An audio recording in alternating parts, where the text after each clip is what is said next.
What's going on, everybody? It's Garrett from Nice Flippin' Choice, back again with another real estate DIY video from somebody that is not a professional DIYer, but I am a professional in real estate. So today I'm going to attempt the DIY Smokeless Firepit gravel area. I'm combining the two of the best things you see on YouTube. I think smokeless fire pits are one of the hottest things I've seen on YouTube. I've got a bunch of different tips from different people. I'm gonna try to implement them here and then turn this. We have this. Wow. Wow. Wow. Let's find out how we did it. Yeah. Nice flippin' choice. So I rented a tiller to get everything started. As you can see, I put a stake in the middle. I used a string to measure out exactly how long I wanted it, halfway in between the radius and diameter, all that good math we learned. And I used spray paint to follow around and figure out exactly where I needed to do. The tiller was the best thing I did because people at Home Depot said, don't do that. You can, just put grass back into the earth and it won't be exactly what you want to do. But I tried to lift all this up with a shovel and it was impossible. Apparently where I live, this soil just is not that forgiving. So the tiller was my best option. I also used a rake to end up getting a lot of the extra, roots and things that may have been left up. But this thing really did a lot of wonders for me, so I personally highly recommend it. Other people may disagree with me. It was a lot of work. I was sweating even though it was extra cold out that day. You could see me kind of start struggling there. I start picking it up. I would just kind of do it in increments throughout the day. Probably took me about 6 hours. Not my best idea. See, I have it all cleared out to the best of my ability. I came back the next day and cleaned it out even more. This was just the first day and I was honestly exhausted. I will say this was a harder project than I thought it was gonna be. So I'm on day 2. So I have pretty much the whole land cleared now, as you can kind of see. I was gonna go rent a compactor from Lowe's. I decided not to because it's pretty level overall. So about to put some weed barrier down and we'll go from there. After I cleaned it up a little bit more that morning with a shovel and rake, I decided to go ahead and put down my weed barrier. Like I said, I didn't rent a compactor. You could, or a tamp. You could definitely do that step. It probably is highly recommended. Mine was pretty level overall. Use these landscaping staples if you want to keep your land barrier or your weed barrier in place. They're huge while you're doing the whole project. I was using a ton of them and they were really helping, just make everything not blow away and give it a whole lot of ease of use. So as you can see now, I'm kind of starting to slowly fill in my stones that I got from Home Depot.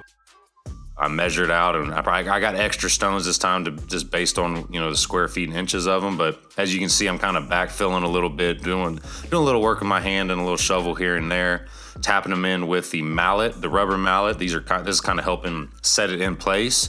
Was this the prettiest job ever? No, it wasn't. But like I said, this is a DIY.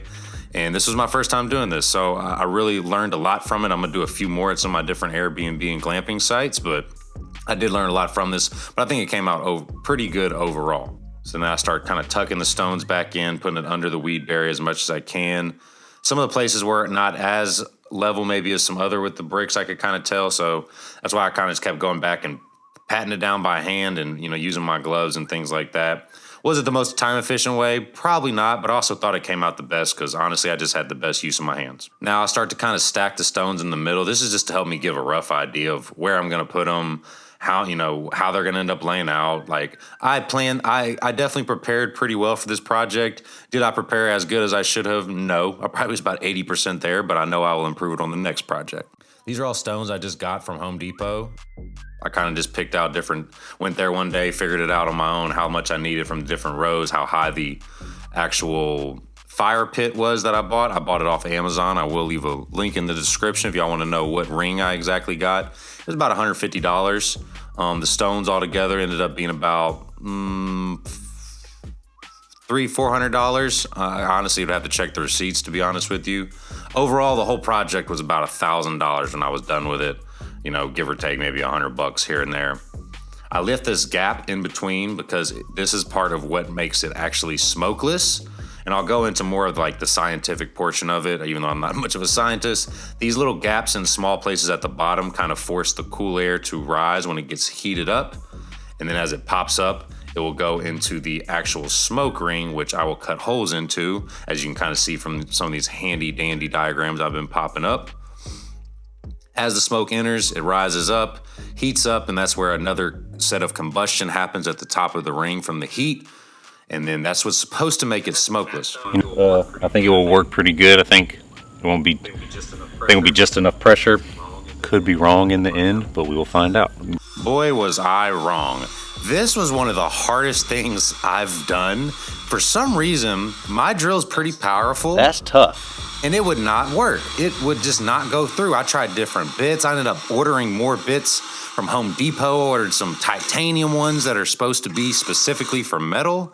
I think I'm gonna have to attack this with a different drill or a different bit because this is not working like I thought it would.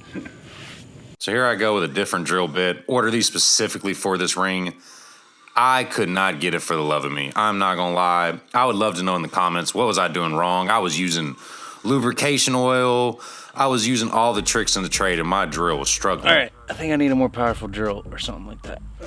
So yeah, let me know in the comments what I did wrong. I'll show you exactly what I do at the end of the video and how I went through this problem, because that was way tougher than they make it seem like on these videos. I had to have been doing something wrong. And I'm not the handiest man, but I'm also pretty handy with the tool. I'm not, you know, I'm Tim the Tool Man Taylor in my own mind. So anyways, you can see me, I got all these Home Depot gravel got the gravel delivered by Home Depot. My own thing, I'm throwing it around. I started moving it around. I ended up getting about 20 bags of gravel, I think, to cover, and I had an 18-foot diameter. I'm finishing up day 3 with my last bit of coffee before I start going at it. Gonna add some more rings, gonna backfill some of these rocks just to, you know, even them out and hide some of the protective barrier. Put a couple more pea gravel bags. Try one more time with the metal drilling. It's been pretty rough. I'm pretty sure I'm about to just pay somebody, let them take care of it. They has a drill press and do this for my own headache, because it's been pretty rough, not gonna lie. But we'll see how it looks after this. So I got my construction adhesive. I'm gonna go ahead and put this between the layers of rocks. I'll close up and show you how. One cool little trick that I honestly didn't know till a little while back. Anytime you're cutting your caulking or, you know, your adhesive or whatever, your caulking gun has a cut in here. Put it in, boom. Perfect. So here I go doing my construction adhesive all around the rocks. This stuff is, you know, extremely durable and very, very smart if you know you're pretty much set in stone, no pun intended, on getting these rocks where it's at. You can see me trying to film it, but I couldn't even find that footage when I ended up going to look for it. I'm still working on all the kinks out on how to film some of these videos, do the work and everything, as you can see. So like any suggestions to my videos would be greatly appreciated in the comments. As you can see, I ended up not using a capstone. I ended up just adding one more layer of the same rocks. I thought it looked the best. Here's somewhat of the finished product. There's a few other little things I've added. I've added some lights around the side, some little solar lights. I ended up paying somebody around the corner. You know, this is a little country town. I paid them. They had a steel press, you know, or one of those big machines. They ended up doing the holes for me. Did a real good job. I have high heat spray paint here. I'm going around making sure it doesn't get rusted. I sprayed all the holes. This will help the integrity of it.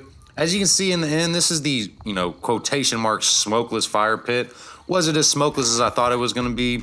Nah, I probably did a few things wrong, and I'm sure the comments are gonna let me know. So I'm probably gonna try this again very soon on some of my glamping sites so I can try to redeem myself. The smoke was better though. I was pretty proud of myself for how I put it together. This was my first time doing this. And like I said, can it be improved? Absolutely. But for about $1,000, I put all this together. I will throw up some receipts throughout. And yeah, I got most of this stuff from Home Depot. Let me know if you have any questions in the comments. Until then, see y'all there. Until next time, peace.